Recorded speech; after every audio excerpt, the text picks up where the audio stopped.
we are presenting. So don't miss that chance to leave with a book. We'll have a drawing towards the end of the meeting. Also, you will have chances to submit questions that we can discuss during these evenings ahead of us. So that you will also be able to submit towards the end. And every evening we will discuss those questions for a few minutes together. But again, I would like to welcome all of you to this first evening of this series on the Apocalypse. Tonight, unveiling Europe's future in prophecy. That's the topic of tonight.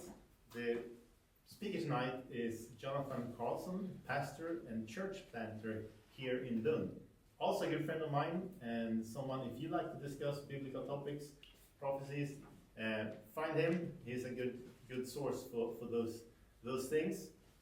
Also a sincere Christian that takes his faith very honestly. He's honest in his faith, and someone you would like to have as a friend as well. So connect with him. That's the announcement in the introductions of tonight's topic, and I leave time to you, Jonathan. Welcome. Have a nice evening. Thank you so much, John. Yes, warm welcome to all of you. I'm so thrilled that we're getting started with this series. I've been looking forward to it a lot.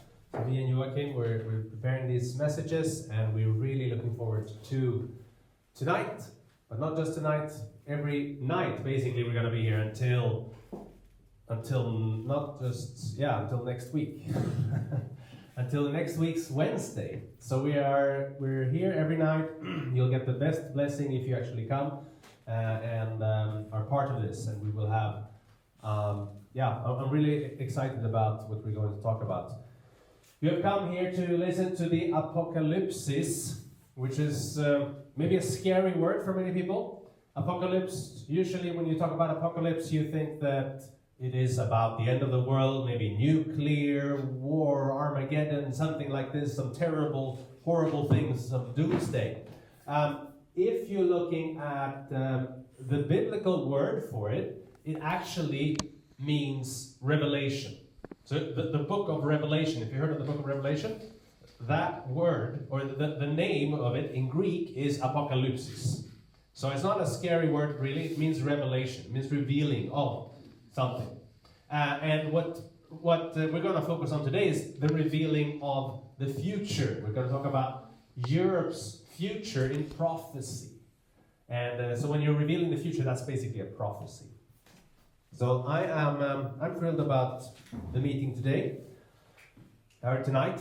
And if we're going to look at the world today around us, how many of you can see that there is some tension going on in the political world today? Has anyone felt that recently? Yeah?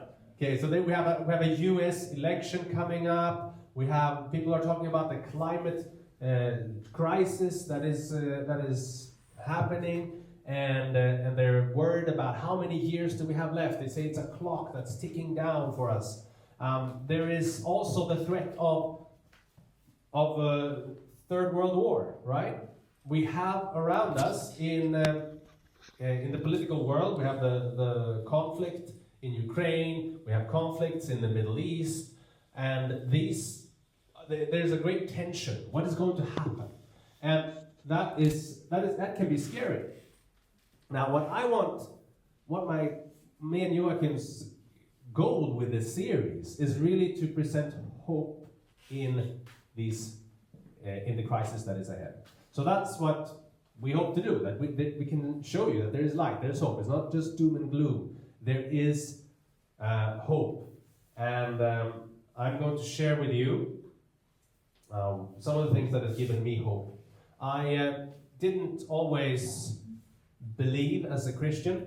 Even though I grew up in a Christian home, I kind of left that myself. And I was searching for other things.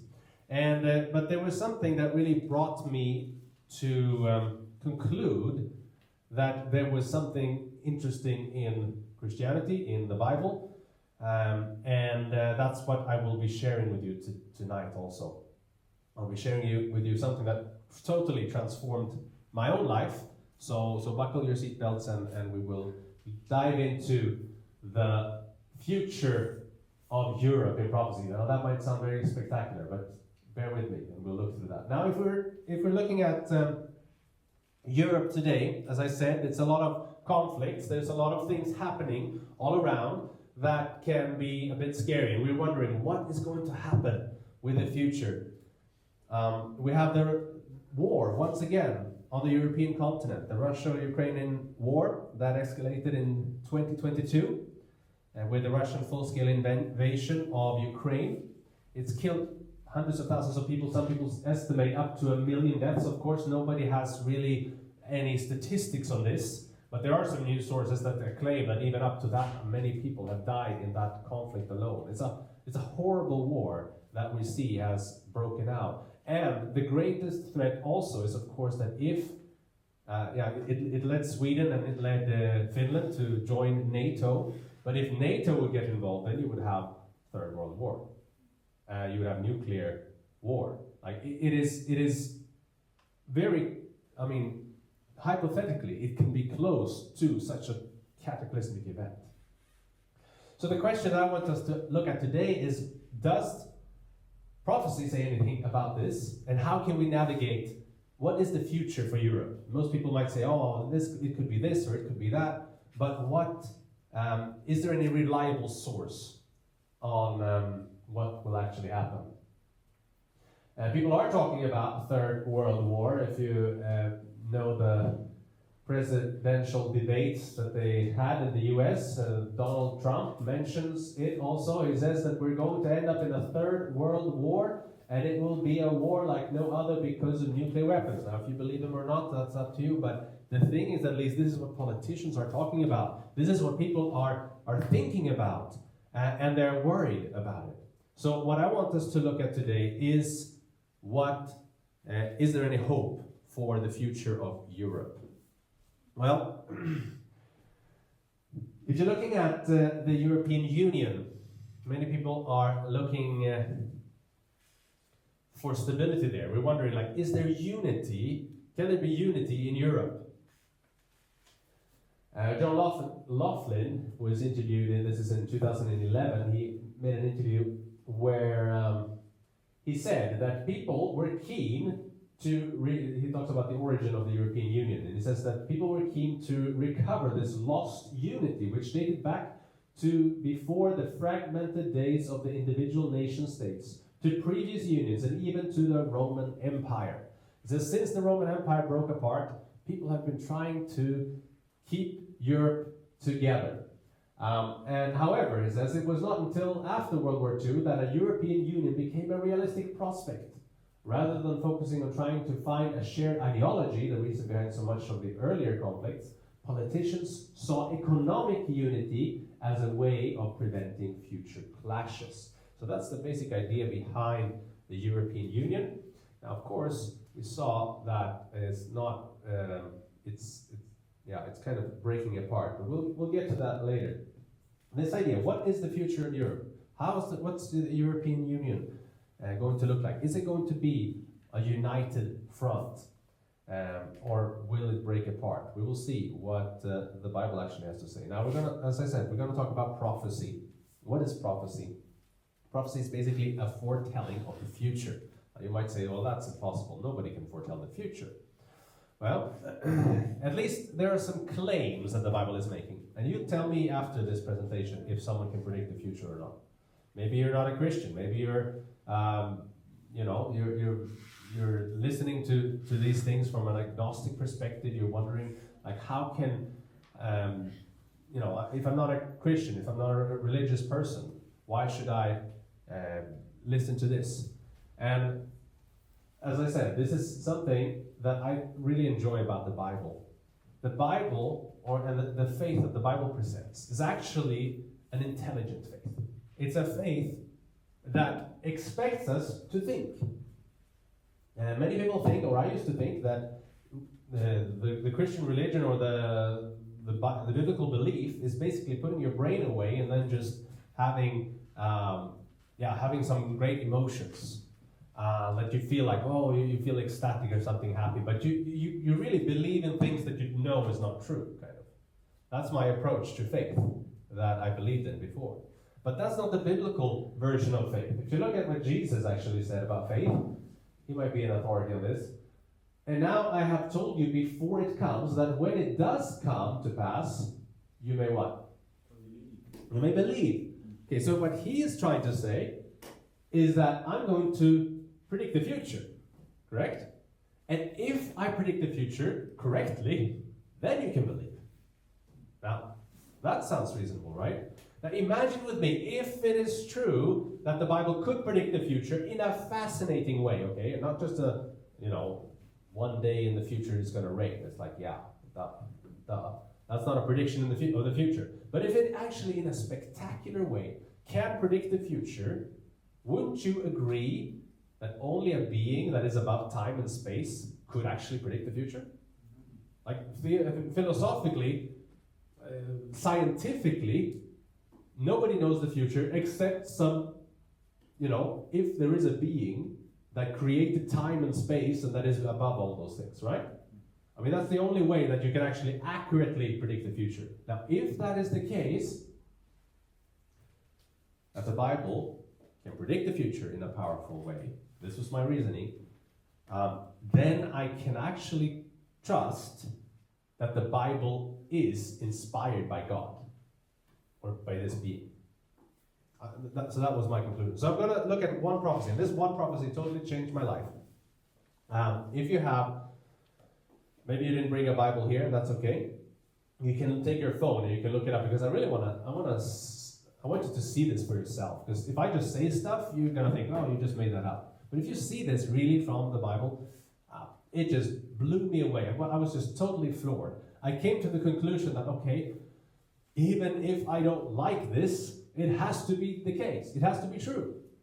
Like, even if I didn't want this to be the case, there's no way denying it. It's a historical fact. I can't go away from that. So that was what happened to me when I studied these things. And I'm going to show you one of these prophecies. And the Bible contains actually 30% prophecy, not just one prophecy. It contains a lot of prophecies. And there's a lot more spectacular prophecies, even than the one we're going to look at right now. But the prophecy that we're going to look at right now comes from about 600 BC in a place called Babylon. Has anyone of you heard of Babylon before? Yeah? Babylon. We're not going to go into all that, but you have, this was the empire around 605 BC, what it looked like. And in the book of Daniel, we're going to read Daniel chapter 2 today. And you will be, if you've never seen this stuff before, you will be totally blown away by it, I'm very sure. Because it really transformed my life the first time I heard it. So in Daniel, there's a book in the Old Testament, Daniel chapter 2.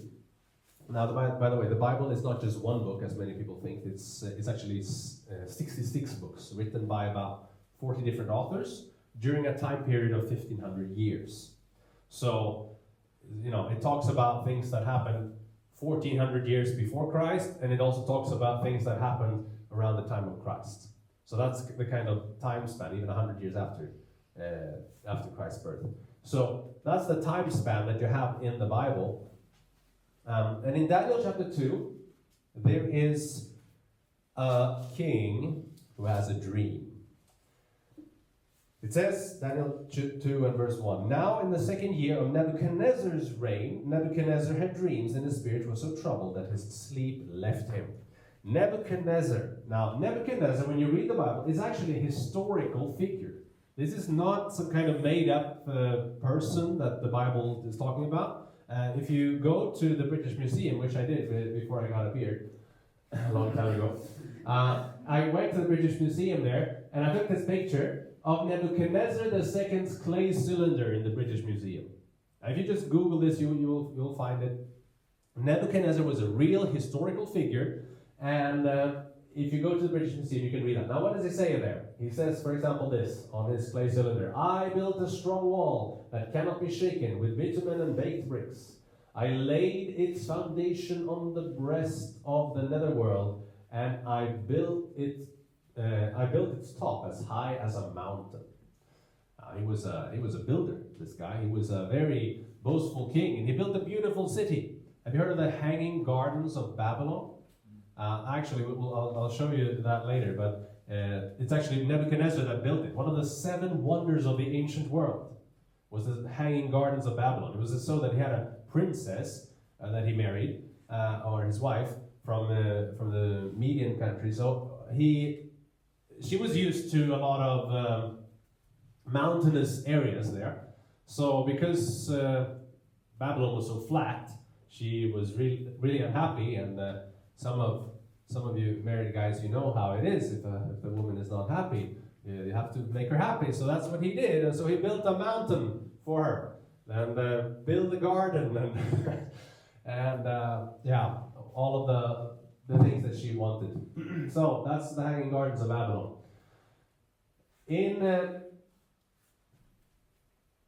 But we're going to see what Daniel has to say about this man. So he had a dream. Nebuchadnezzar had a dream, and his spirit was so troubled that his sleep left him. The king gave the command to call the magicians, the astrologers, the sorcerers, and the Chaldeans to tell the king his dreams. So they came and stood before the king. Now, have you ever had a dream that was really vivid to you? And you wake up and you're like, whoa, I dreamt something amazing. And then what happens? An hour later, you kind of lost it. You kind of forgot about it. And that's basically what happened to King Nebuchadnezzar, which we'll see here. It says in verse 3, the king said to them, I've had a dream, and my spirit is anxious to know the dream. The Chaldeans spoke to the king in Aramaic, O king, live forever. Tell your servants the dream, and we will give the interpretation. So he's basically saying that I've had a dream. Now, why does he call all his wise people? He worshipped some different deities. He worshipped Baal and some other Babylonian gods. And he called all of these people with supernatural power, so to speak. And they were going to tell him what he has been dreaming, because he thought that the gods communicated with him through these dreams. All right? So he calls them together. Now, they are used to this stuff, so they just tell them that, yeah, just tell us what you dreamed, and we'll we'll tell you what the interpretation is like. And then the king answers and says in verse 5, he says to the Chaldeans, my decision is firm, or in other translations, the thing is gone from me, like he had forgotten about it. And then he says, if you do not make known the dream to me and its interpretation, you shall be cut in pieces, and your houses shall be made an ash heap. Now this king had quite a hot temper, right? He was furious. Now why is he so furious about this? Well, you can imagine that he thinks these people have supernatural powers, right? He thinks that they are amazing magicians and all of these things. And then he said, they have contacts with the gods, so obviously if the king himself has a dream, then obviously all the magicians should be in the know-how about it, right? They should also know about this dream.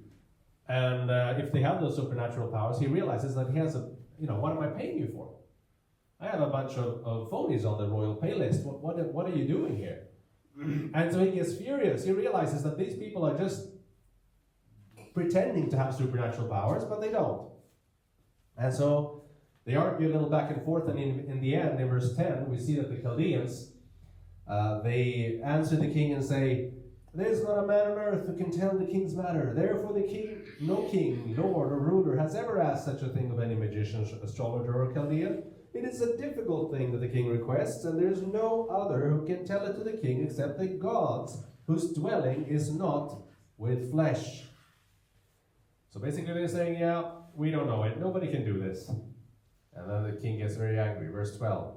For this reason, the king was angry and very furious, and gave the command to destroy all the wise men of Babylon. So the decree went out, and they began killing the wise men. And they sought Daniel and his companions to kill them. Now, who is Daniel? Daniel is a Hebrew prisoner, you can say. He was actually from Jerusalem, but he was taken captive by the Babylonians when the Babylonians conquered Jerusalem. And then he was taken to Babylon and trained in the Babylonian schools to become a quote-unquote wise man. He became an educated man. He was supposed to change his identity. They gave him new names. They tried to change them so that they would then have different, change their religion, hopefully. But Daniel and his companions, they held true to their own religion. They didn't want to change. They didn't want to adapt to the system of Babylon. So anyway, now Daniel has the guard knocking on his door basically and says, "Hey," and he opens up and says, "Hi, what can I do for you?" And the guard says, "I've come to kill you, unfortunately." And Daniel's like, "Oh, really? What's going on?" Because he hadn't heard about this story. So the guard tells him why he has to die. And Daniel, he tells the king, or tells the guard that, "Can I at least say something to the king before?"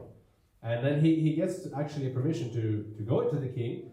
And he says, "If I can have some more time, then I will actually tell you what you have dreamed." And the king is so curious about his dream, so he grants him some time and says, "Okay, you can have till tomorrow or wherever to find out the dream." And so what do you think Daniel goes and do? Now, I don't know what you would have done if a crazy king would tell you that, okay, if you don't come up with what I dreamt last night, then your head will be chopped off. But I think that even if you're not religious, you probably pray, right? I mean, what else could you do? Okay, you can plan an escape or whatever, but you'll try to pull at every straw to try to save yourself. And that's at least what Daniel did. Now, Daniel was a religious man, so he did pray. We see in verse 17, it says that Daniel went to his house and made the decision known to Hananiah, Mishael, and Azariah, his companions, that they might seek the mercies from the God of heaven concerning the secret, so that Daniel and his companions might not perish with the rest of the wise men of Babylon. And it says, then the secret was revealed to Daniel in a night vision. So Daniel blessed the God of heaven. Interesting. So Daniel actually receives the answer to prayer. Now, by the way, if you're a Christian, if you're not a Christian, you might say, what's the point of praying? That's fine. But if you're a Christian, you know that God cannot answer the prayers that you don't pray. You believe that? God cannot answer the prayers that you don't pray. If you don't pray, you don't get answers to prayer. Things happen when you pray that otherwise would not happen. That's a biblical perspective of this. Now, it says then, after he prays, then the secret was revealed to Daniel in a night vision, and Daniel blessed the God of heaven. All right, so Daniel goes in before the king, and the king answers and says to Daniel, whose name was Belteshazzar, he has changed his name by the way, "Are you able to make known to me the dream which I have seen and its interpretation?" Daniel answered in the presence of the king and said, "The secret which the king has demanded, the wise men, the astrologers, the magicians, and the soothsayers cannot declare to the king. But there is a God in heaven who reveals secrets, and he has made known to King Nebuchadnezzar what will be in the latter days. Your dream and the visions upon your head, upon your bed, the visions of your head upon your bed were these." It's very fascinating what Daniel is doing here. So he's asking, or the king is asking, "Can you interpret the dream for me? Can you tell me what I've dreamed?" And Daniel is saying, no wise man can do this. All of these wise men, they were worshipping other gods. Now, by the way, when I talk to people sometimes, they say that, okay, and maybe if they come from an atheist background or they come from an agnostic background, they're saying like, okay, but what if there is a God? But which of all the gods are you supposed to believe in? There's lots of religions, right? Now, Daniel is answering this question. He's saying that none of those other religions, none of those other magicians, they have an answer to this question, but there is a God in heaven that knows the future, and he is the one that you should believe in. Who is the one that you're supposed to actually worship? Well, it's the one that has proven himself to be able to predict the future, to be a real God. And this is an example that Daniel is saying. He's saying, yeah, he's going to tell you the future. Now, Isaiah and other biblical authors, they use the same language here. Notice in Isaiah 41, here is the God of, it's God speaking, and he's challenging all the idols. He's challenging all the other gods of the world. And he's saying this. Notice what he's saying. Present your case. He says the Lord. Set forth your arguments, says Jacob's king. Tell us, you idols, what is going to happen. Declare to us the things to come. Tell us what? What's that word? What the future holds. Tell us what the future holds, so we may know that you are gods. You see that? He's saying, well, if you claim to be a god, but prove yourself. Predict the future, and let's see what happens. I like that kind of God. Okay, that's a God that actually wants us to bring out arguments. He wants us to bring case and examples. This is why you should believe in me. Okay? And that's what he is trying to do. That's what Daniel is trying to do. He says that, Nebuchadnezzar, you're worshipping all these other idols, but they cannot do anything. They can't help you in any way. But there is a God in heaven. He can reveal the future. And he is the one that you should believe in. Amen? All right. So, what did he dream? Verse 31. You're going to get a cinematics of this. It says, You, O king, were watching, and behold, a great image. This great image, whose splendor was excellent, stood before you, and its form was awesome. This image head was of fine gold, its chest and arms of silver, its belly and thighs of bronze, its legs of iron, its feet partly of iron and partly of clay. You watched while a stone was cut out without hands, and it struck the image on its feet of iron and clay and broke them in pieces. Then the iron, the clay, the bronze, the silver, and the gold were crushed together and became like chaff from the summer threshing floor. The wind carried them away so that no trace of them was found. And the stone that struck the image became a great mountain and filled the whole earth. This is the dream, says Daniel. Now we will tell the interpretation of it before the king. Wow. I hope you saw that. Something like this. Daniel tells the king what he dreamt.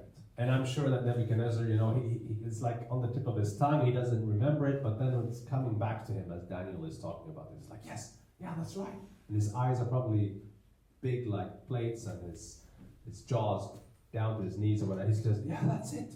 Wow. And he's remembering the dream again. And I notice how Daniel is presenting it. He is not going like, oh, was there something shadowy that looked like this or that maybe could be, like, right? He didn't do that. He just goes into the right detail. You saw an image, right? You saw a statue. It had this, and then this happened and that happened. And the king was very impressed by this. Because he's used to this kind of, maybe there was something that you ate last night or whatever. Like going on in this vague, strange predictions. But here's a confident man. He just tells me, that's what you dreamt. He's like, okay, yeah, that is actually what I dreamt. Now we may look at this, and Daniel said that this is about the future. He says that God wants to reveal to you what happens in the future. So we may wonder, okay, how does this tell me anything about the future? Well, let's look at that then. Because when we look at this image, we might say that, well, what can this mean? And so you have different opinions, different interpretations of the Bible. This is also one big argument that people had against, or that I also had, that you can interpret the Bible in any way, right? So that's why you have so many different churches and so on, even, from the same Bible. The reason why that is because people make up their own interpretations. Let me give you an example. So you have this statue here. So this big statue, what could it mean? It's going to talk about the future. Some people look at this and they might say, I know, gold, silver, and bronze. That's the Olympic Games, right? So there's going to be a big sensation in the Olympic Games in Paris 2024 or whatever. That sounds really credible. Maybe that's what the prophecy means. Right? You can come up with that idea. And someone else comes and says, that was the most stupid interpretation I've ever heard. That's not what it's talking about. You know, gold, silver, and bronze, that's talking about the economic system. It's talking about the monetary system. And it's going to be a big financial crash. This was the big crash of 2008. Well, the Bible predicted the future. Well, that sounds a bit sensational. Okay, maybe someone was like, yeah, maybe that's what it is. And then someone else comes in, and they say, oh, you're both wrong. This is actually the symptoms of COVID. That's what it is. It actually represents something totally different from what all of you. Now you have 3 different interpretations. Which one is true? How can we know? Oh, you can interpret the Bible in any way possible. Yes, but the problem is that they make up their own interpretations instead of reading what the Bible interpretation is. Because the Bible interprets itself. That's the thing. That's the thing what we see in Daniel. And if we just read along, we'll see that it actually explains itself. And so this is the big problem. If we let the Bible explain itself, you're not going to end up with those crazy different interpretations. Let me show you. I'm not going to interpret it for you. Daniel's going to interpret it for you. Let's read on. Verse 37 through 40. It says, you, O king, are a king of kings. For the God of heaven has given you a kingdom, power, strength, and glory. And wherever the children of men dwell, or the beasts of the field and the birds of the heaven, he has given them into your hand and has made you ruler over them all. You are this head of gold. Is that pretty clear? What the head of gold represents? Okay. Then he says, but after you shall arise another kingdom, inferior to yours. Then another, a third kingdom of bronze. That's why I want you to see this for yourself, because you don't need my interpretation here. You can just read it for yourself. And a third kingdom of bronze, which shall rule over all the earth. And the fourth kingdom shall be strong as iron, inasmuch as iron breaks in pieces and shatters everything. And like iron that crushes, that kingdom will break in pieces and crush all the others. Okay, so was it COVID? Was it the Olympic Games? Was it the monetary system, the financial crash? No, all of those interpretations are just garbage, right? I just made them up. So you might have believed some of them when I said it. You might think that, yeah, maybe that's what it is, okay? But if we let the Bible explain itself, you know, it's pretty clear, pretty straightforward. What do these metals represent? Each of the metals, they represent a what? A kingdom, right? Very clearly. It represents a kingdom. Now, whose kingdom does it start with? Yes, we just read it, right? The head of gold is, it says, you, O king, are this head of gold. That's pretty clear, right? So we can't just make up, yeah, this represents the United States of America. No. It actually represents Babylon, right? So it starts with the head of gold is Babylon. Babylon was a historical empire. As I showed you, this is the map of Babylon. From 605 to 539, they ruled the then known world, you can say, or not the then known world, but the civilized world of that time. They were the superpower. Nebuchadnezzar had conquered nation after nation after nation after nation. And finally, he was called the King of Kings, as we read here, right? He was the king over all these other kings. Let's, if we move on here, we'll see that if you go to the Pergamon Museum in Berlin, has anyone been there? Can I see your hands? Okay. If you go to the Pergamon Museum in Berlin, it's pretty impressive. They have the Ishtar Gate from Babylon there. Now, what they did back in the 1800s or something like this, the archaeologists would come and they would pick a lot of stuff that they liked and they shipped it back to Europe. And that's what they did with the Ishtar Gate. So they took the Babylonian gate and they brought it back to Berlin, and so they reconstructed it. Very amazing mosaic that they did of this great pillar. As I said about the Hanging Gardens of Babylon, here's Flavius Josephus that talks about this, that he had a queen that he wanted to gratify from Media, and she was fond of the mountainous situation, so he built her a mountain with the Hanging Gardens and everything that she could ever desire. Yeah, so pretty clear, pretty straightforward. Babylon is the head of gold. And I'm sure Nebuchadnezzar was pretty happy about that, right? I am the head of gold. Yes, I am this perfect, this wonderful, honorable king and the kingdom. And he hoped that his kingdom would last forever. But I'm sure that he was not so happy when Daniel said, but after you will come another kingdom. Daniel was pretty bold to say that because people could lose their heads for less, right? But Daniel he served another king, right? He served another king that had even greater authority than the king of Babylon. So he was not afraid to speak boldly what God wanted him to say. So that's what he did. And he told them that after you there will be another kingdom, inferior to yours though. Was there another kingdom that conquered Babylon? Well, you might say, what does all this have to do with Europe? We'll get there.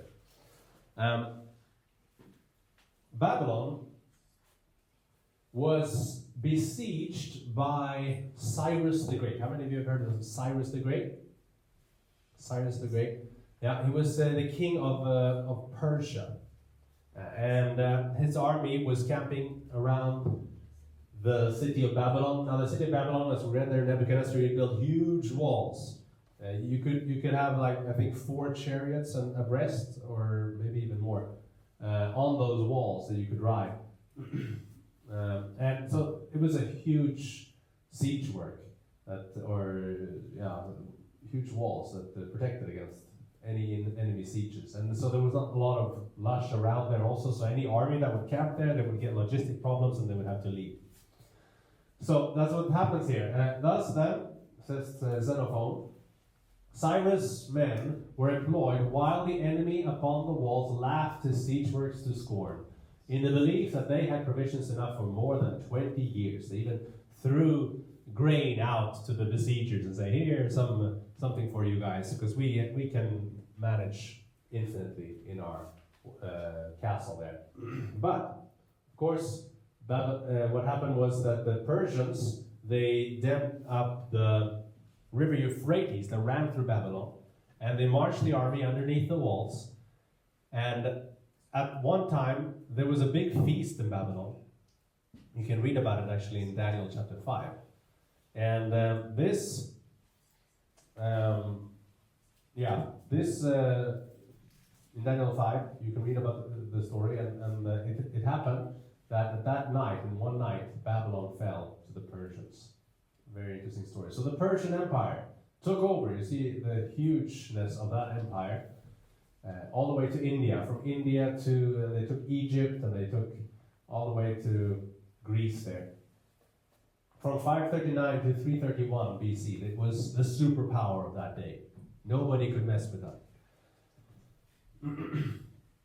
And you can find Cyrus the Great. He was, his clay cylinder in the British Museum. He writes about what he did to the Jews, or other nations as well, when he conquered Babylon. He said, "My vast army marched into Babylon in peace. I did not permit anyone to frighten the people. I sought the welfare of the city of Babylon and all its sacred centers. As for the citizens of Babylon, upon whom he, Nabonidus, imposed a corvée, that is slavery, which was not the God's wish and not befitting them, I relieved their weariness and freed them from their service. Marduk the great Lord rejoiced over my good deeds." That's what he writes on this cylinder of his. So interestingly, the Bible tells us that he actually set the captives free of Jerusalem and could send them back, like Daniel and Daniel himself didn't go back, but the descendants of the Israelites, they could go back when the Persians took over. So yes, it was actually 2 Iranian tribes, the Medes and the Persians, and they joined together, so they're called Medo-Persia. And so you see that from 539 to 331 BC, they ruled the world. And that's what prophecy said. There's going to be another kingdom that comes after you. But Daniel didn't end there. I mean, of course, anyone, I could say that Babylon is not going to last forever. There's going to be another nation that conquers. That wouldn't have been so impressive because, most kingdoms get conquered and gets destroyed one time or another. But he said that there would be another one coming, and then there would be a third one coming after that. And he specifies that it would be a city of, a kingdom of bronze, that's what he says. You notice that. And if you look at, I don't know why this one is not working for me anymore.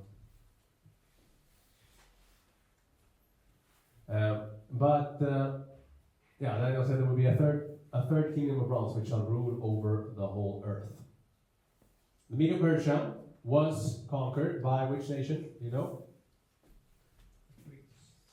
Greece, that's right. If you study your history books, you see that Greece took over after Persia. And it was so that the Greeks, or the Persians, went in and they sacked Athens. And 100 years later, a guy called Alexander the Great. Anyone heard of Alexander the Great? Yeah. Okay, so Alexander the Great, he is going to take revenge on the Persians. So he marches his army over the Hellespont. He goes and defeats the Persian army in several places. He goes and takes the Holy Land, so to speak, in Jerusalem, and then he takes Egypt. And he goes back all the way here, and he never loses a battle, basically. He just goes on and on and on and on up until he gets to India, and then he realizes that he was expecting, actually, to see the end of the world there. Because that's what they were thinking. He was expecting to see that, okay, this is the end of it, and then we'll see the infinite ocean after that. But he's like, whoa, there's more country here. Oh, there's people here. And he had to fight elephants and all of these things, and that was very strange to them. And his army, his men, they were like, hey, we want to go back to our families. What are we doing out here in the middle of nowhere? So they complained so much that he decided to go back. And there's a monument there in India that says that here Alexander the Great turned. And so he marched his army through the desert. A lot of them died. And then he made his capital in Babylon, before he himself died 2 years after. So he conquered the whole world, but he couldn't conquer his own habits because he actually died of alcoholism. Very sad story. But you see, Greek, they just took over the whole Persian Empire. And now everybody had to speak Greek instead of Persian. Here's his bust in the British Museum, or his head. Not his real head, but his figure. Sculpture of his head that you can find. Interestingly enough, all the soldiers of Alexander the Great, they were clothed in, guess what metal? Bronze, yes. Brass, copper. The same idea. The brass-clad Greeks is what Homer in his Iliad calls them. So the Greeks were known, they were notorious for actually wearing bronze and everything. And you can see that if you go to these museums, you see the bronze helmets, the bronze shields, the bronze, everything was bronze. They had a special formation called the hoplite formation that these soldiers were fighting in, and everything was made of, it was this brass-clad Greeks, as Homer called them. Very fascinating that it says that it would be a kingdom of bronze, and yeah, it really was. Now, fascinatingly, when Alexander the Great came through Jerusalem and conquered Jerusalem, the Jews went out to meet him. And guess what they showed him? They showed him the book of Daniel. That's what Josephus says. Josephus says, he's one of the ancient historians, he says, and when he, Alexander, went up into the temple, he magnificently treated both the high priest and the priest. And when the book of Daniel was showed him, wherein Daniel declared that one of the Greeks should destroy the empire of the Persians, he supposed that himself was the person intended. Now, if you actually look at Daniel chapter 8, it mentions Greece by name that they will conquer the Medo-Persians. It's super fascinating. It mentions that they would conquer them. So when Alexander the Great comes and conquers us, the Jews, they show him the book of Daniel and say, hey, look, actually, it was prophesied that you will conquer the Persians. And he's like, oh, really? And then, therefore, he treated the Jews actually nicely. So the book of Daniel was very helpful, and it was an encouragement, and they could see the fulfillment of prophecy as time progressed. You see that?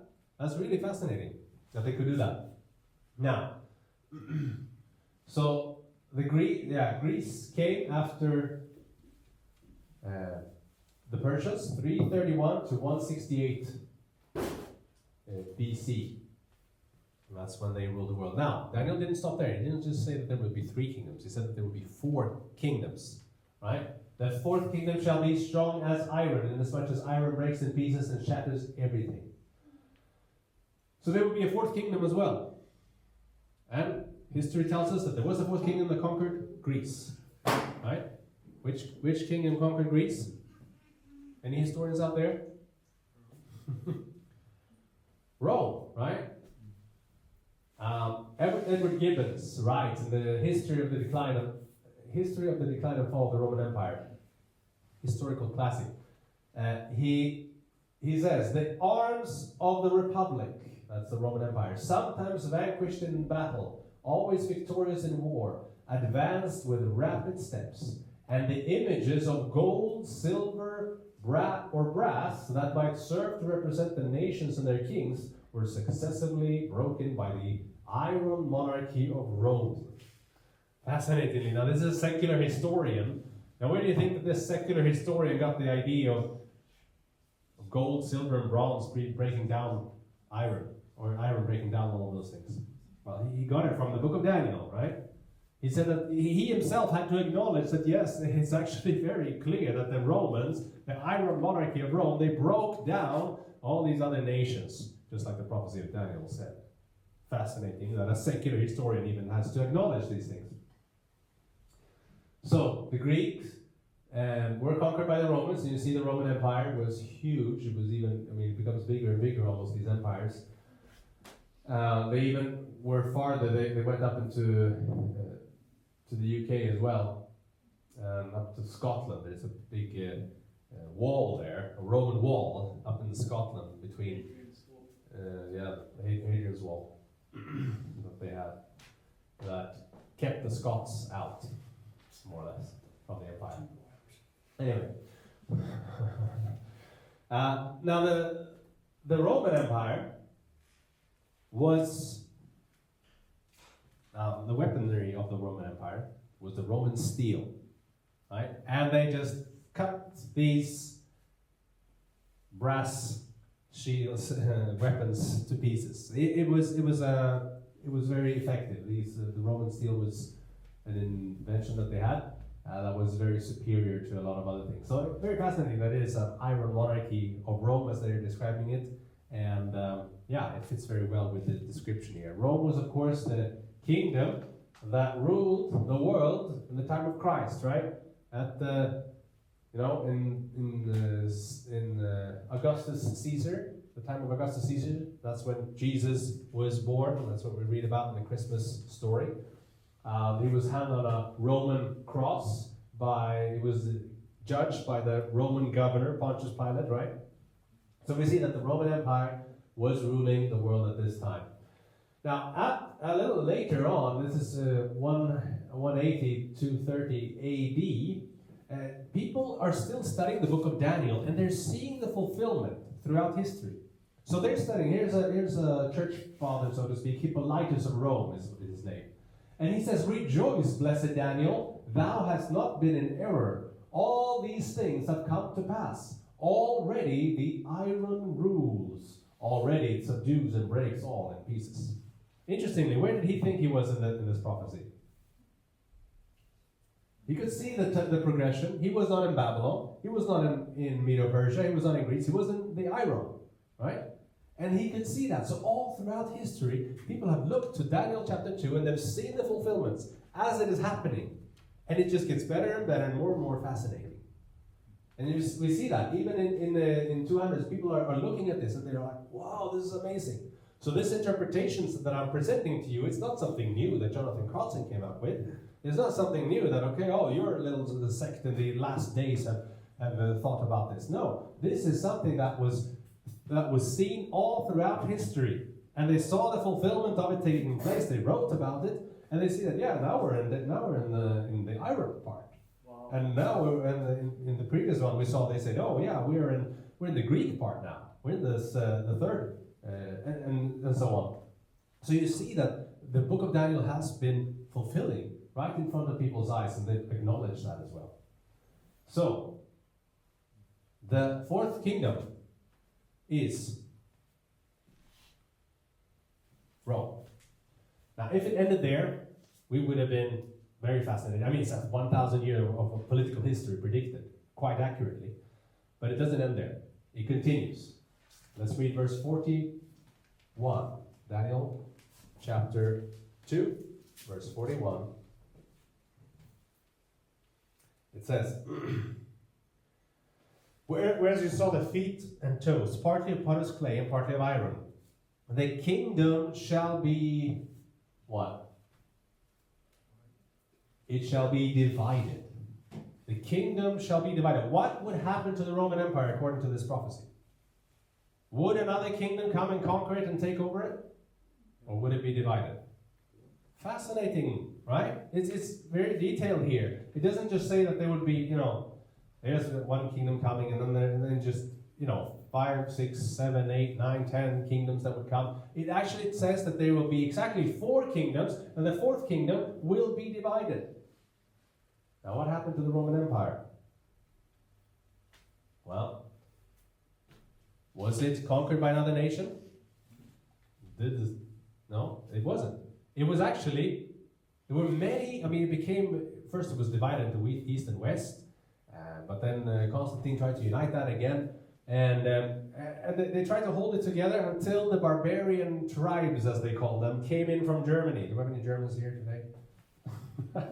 All right, so it's your fault. But anyway, it's actually not your fault, because they're called the Germanic tribes, but most people in Europe are of Germanic origin, more or less. Because, well, what happened? You see what happened? They came in here, and they took each a slice of the Roman Empire. And this is about the 6th century AD. The Franks took this part, and they created a kingdom. Can anyone guess what they called their kingdom? The Franks? France, yes. Is France today? Does it exist today as well? Yes, it still exists today. Now what about the Anglo-Saxons up there? Do we have any Anglo-Saxons here today? Yes. I'm speaking the English language because that's the Anglo-Saxon, that's where England comes from. It's not my native tongue, but that's the worldwide tongue nowadays. Unfortunately, or who knows? I'm going to tread carefully here. But here we see the Anglo-Saxons, at least the greatest way of the Franks. The Franks wanted to have their superior language everywhere, but it didn't work out. What about the Alemanni? Any Spanish-speaking people here? Yeah. Patricia? What is Germany in Spanish? Alemania. Okay. Yeah, you hear the resemblance there. Alemania, because the Alemanni, they actually became the Germans. Mm-hmm. So then you have the other ones as well, the Visigoths, the Spaniards, the Suevi, the Portuguese. You have the Burgundians, the Swiss. You have the Lombards, the Italians, and then you have 3 of them that are not existing anymore. Now, by the way, that's a prophecy in Daniel chapter 7. Now, when you get to Daniel chapter 7, it's getting super detailed. By the way, it's divided up into 10 parts. How many toes are there in this statue? Well, 10. There's 10 parts. Now, are you saying that means that it was divided up into 10 parts? Yes, that's what I'm saying. That's what the prophecy is saying, because in Daniel chapter 7, you can see the same thing. It says that the Roman Empire will be divided up into 10 parts. Amazing, and it happened. Just like the prophecy said. What do you do with that? Like, what do I do with that? Like, was Daniel lucky? I might say, it must have been written after the division of the Roman Empire. How could Daniel know how many parts Rome was going to be divided up into? That's impossible. It must have been written later. But we have the book of Daniel in the Dead Sea Scrolls from 200 BC. So you can't get away from that. We have the hard copy of a 200 BC book of Daniel. It must have been written. They dated it. And they know that it has to be from that time. It's impossible to say that this was made up later. But the prophecy predicted that Rome would not be conquered by another nation. It would be divided up into 10 parts, and that's exactly what we see. How did Daniel know if he did not have the supernatural inspiration from this?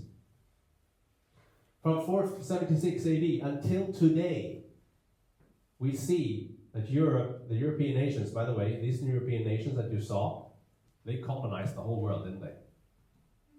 They more or less colonized the whole world. They colonized the Americas, North and South and North America. They colonized Africa.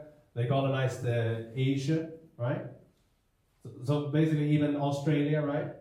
So they spread everywhere. They were the influential powers in most of, history after the fall of the Roman Empire. But the prophecy continues to say something very, very fascinating. 42. Yeah, it says there, it shall be divided, yet the strength of the iron shall be in it, just as you saw iron mixed with ceramic clay. And as you saw the toes of the feet were partly of iron and partly of clay, so the kingdom shall be partly strong and partly fragile. As you saw iron mixed with ceramic clay, they will mingle with the seed of men, but they will not adhere to one another, just as iron does not mix with clay. Now, what does that mean? They will not mingle with the seed of men. That means, they will not adhere one to another. They will try to unite. They will try to conquer each other. They will try to unite through intermarriages. They try to hold together, but will they succeed? According to the prophecy, will they succeed? No, they will not be able to succeed. Now that is a very fascinating prediction. Because this was made, 2,600 years ago. And it says that the Rome will be divided up into 10 parts. These 10 parts will try to unite. They will try to merge together, but will they succeed? No, they will not. According to the prophecy, they will not. Now, this alone is one of the most fascinating parts of this prophecy. It just floored me. How did Daniel know that this will not unite? Because nations conquer each other all the time. But these 10 nations of Europe, they continued, they fought amongst themselves, but they never conquered each other. Why didn't they conquer each other? They conquered all the other nations, all the rest of the world almost. They colonized them at least. But they never conquered each other. They never took over each other and extinguished that nation. Now here's a brief overview of 1,000 years of European history in just a few seconds. I just wanted to look at the mosaic of this. Okay? So you have, in the 700s, there's this guy called, I don't know if this will actually work, I hope it will work. Yes. So you see it's moving here, that's the border change, and you can see the date up here is 1000. Now in the 700s there was a guy called Charlemagne. Sorry, I have this in Swedish because it was too hard to change it. But his name was Charlemagne. Has anyone of you heard of Charlemagne? Okay, Charlemagne, he was trying to unite Europe. He failed in the 700s. Now, if you continue up until you see the Mongol hordes. They tried to conquer all of Europe, but they failed in doing so. They were defeated. You have Henry the 14th, or Henry V. They had the 100-Year War in England that took place there. And you see that the English are almost taking France, and France and England are fighting back and forth all the time, and they could never conquer each other. Why is that? Well, the prophecy said it would happen. They have the Ottoman Empire that tried to conquer. If you see them, they go into Hungary. They came to Vienna, and everyone was afraid that now, because they had the gunpowder, the big cannons, and all those things, they're going to conquer all of Europe. But they failed. Why? Well, the prophecy said no one would be able to conquer Europe. Nobody would be able to unite it. You have Louis XIV. Oh, sorry, the what's that? Yes, that is 14. Louis XIV from the 1700s. See here, it's taking Spain. He's going on and trying to unite Europe, but he also failed in doing so. If you move on a little bit, you see that you have Napoleon Bonaparte. Well, this thing is not working for me. In the 1800s, you see that he almost takes all of Europe, but he was defeated in Russia by, you see here that he's taking over all and then he's defeated in Russia, and he has to come back. And he was defeated at Waterloo, and today Europe is still divided. You have Kaiser Wilhelm, united the German Empire, or Bismarck united the German Empire, and then there was the First World War. And that, of course, they lost, and Europe still remained divided. You had another guy from Germany that conquered almost all of Europe, except for Great Britain, and Hitler died, and we have the history is still divided. And Joseph Stalin had tried to do it as well. And now today you have the EU that is trying to unite it economically. They said, okay, let's unite it economically. Now that's 1,000 years of history right there for you. And you see that they're going back and forth and nobody is being able to do it. I mean, it almost looks like those feet of clay, right? I mean, partly some strong, some weak, and they all fail in doing exactly that. They try to intermarry the Queen Victoria of Great Britain. She had relatives in all the royal households of Europe, and they thought that this is the way to peace. But did it create peace? No, it created the biggest family quarrel ever in history, the First World War, because it was, the Tsar of Russia and the Kaiser Wilhelm and all these people. They were all related, but they still failed in uniting Europe. We're not going to go through that, but okay, I want to mention this. This was a pastor in the German army at this time. His name is Frank Hassel. Has anyone read this book, 1,000 Shall Fall? Very, very powerful book. The story is that he's a conscientious objector. Well, of course, such a thing was not tolerated in the German army. But he actually threw away his gun and he put a wooden thing, a holster in his holster. And then he became an engineer on the German front lines. They went to Russia to fight against Russia. And he was called in one day to his officers, and they told him that, do you think that Germany is going to win the war? And it's treason if you say that. No, Germany won't win the war. But he asked the question: is this an official question or an unofficial question? And his generals they took off their hats, meaning that okay, it's an unofficial question. You don't have to say the right thing now. We just want to know what you actually think. Is Germany going to win the war? And so what does this pastor do? Well, he opens his Bible. He has a little pocket Bible, and he goes through Daniel chapter 2. This prophecy we just studied today.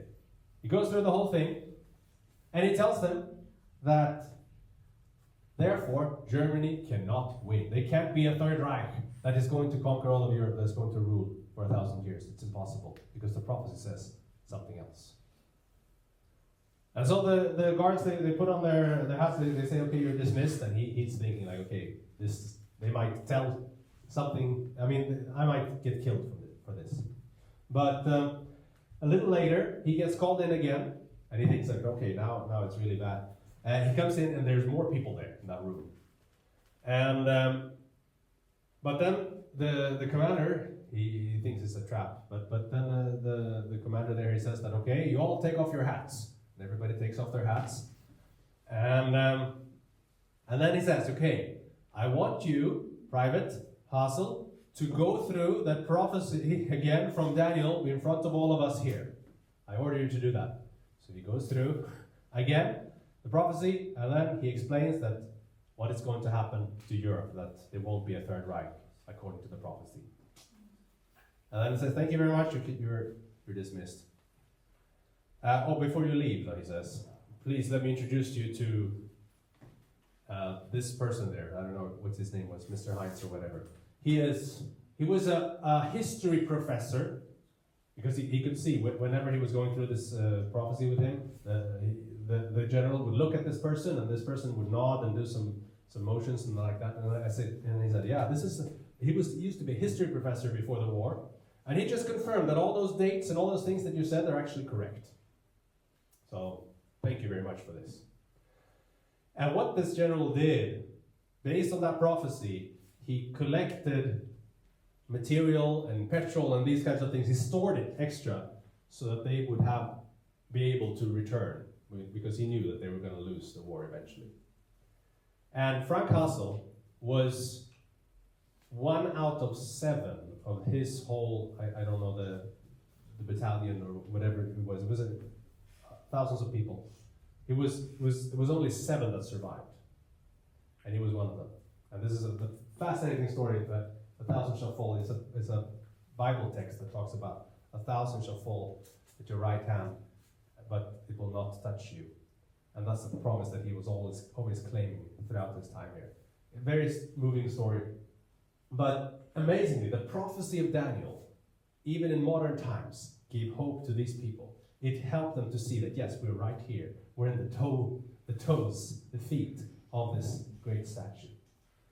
So, what can we say? Well, it's very fascinating when we look at the EU. It's called, by politicians, they call it a colossus on clay feet. That's an expression they use. Where did they get that from?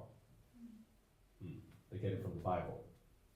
This prophecy alone is just so powerful. And this is not the most fascinating prophecy, but this prophecy alone just changed my life. I realized that, okay, I have to admit that this happened. I mean, the prophecy did come true, just like it was predicted. That we have recently the Brexit vote in 2016 that shattered the European Union, and that's why they're saying it's very hard to keep this together. It is impossible to do it. Why? Because the prophecy of Daniel says so. Amen? The prophecy of Daniel said he would not unite. What's the last thing that happens? Daniel chapter 2 verse 44, when the days of these kings, the God of heaven will set up a kingdom which shall never be destroyed. And the kingdom shall not be left to other people. It shall break in pieces and consume all these kingdoms, and it shall stand forever. There is going to be another kingdom. There's going to be one that lasts forever, and that is the kingdom of God. Now, that's the only thing that hasn't happened yet. We're still living in the toenails of this statue, right? But the Bible, if the Bible says that this will happen, this will happen, this will happen, this will happen, this will happen, and all of it happens, and there's one thing that hasn't happened yet, I believe that it's going to happen too. Amen? I believe we're living that, and I think that's what we're trying to see. That's why we have these seminars. We want to be ready for this. We want to prepare people for this, because it's happening soon. Wow. 1 Corinthians 15 says that at his coming, that's when he will make an end to all the authorities. Jesus said, I have told you before it comes, that when it does come to pass, you may believe. We can have intelligent reasons for believing the Bible. Now the ushers are going to distribute a card here, right now to you. And we're going to hear a little bit of music while we're doing this.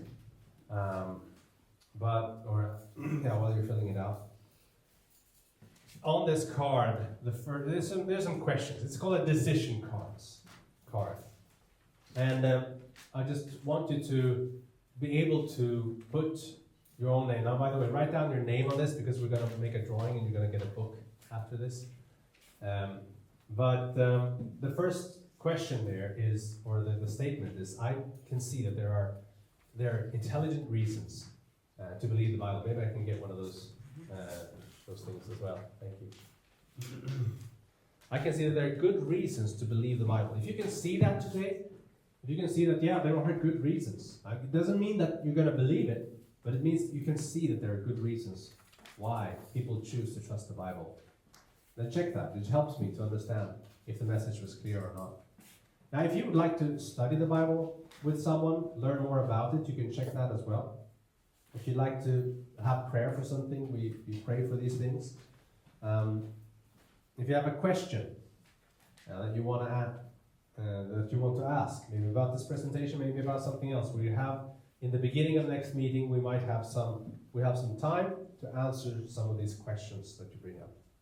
And yeah, fill out your information if you would, and we'll have a drawing of a book that can be yours. Tomorrow night, we're going to be at the same place. Joachim is going to talk about how near is the end. A very inspiring message that I encourage you all to come to. So let's hear something from the music team while you fill this out, and we will close. We'll close after that.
so much. I just want to pray for these decisions that we made, and then God is going to draw the card for it.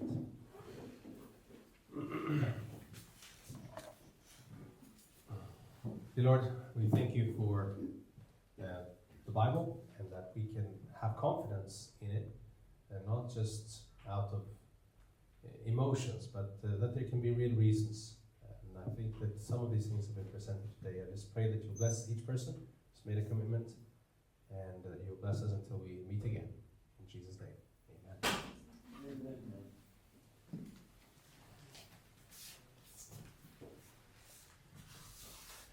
Thank you, Jonathan, and thank you all of you in this room that makes this evening nice time for all of us. We are looking forward to fellowship afterwards now, when we can continue to discuss the topic, and we will have some refreshments. We can eat a bit together.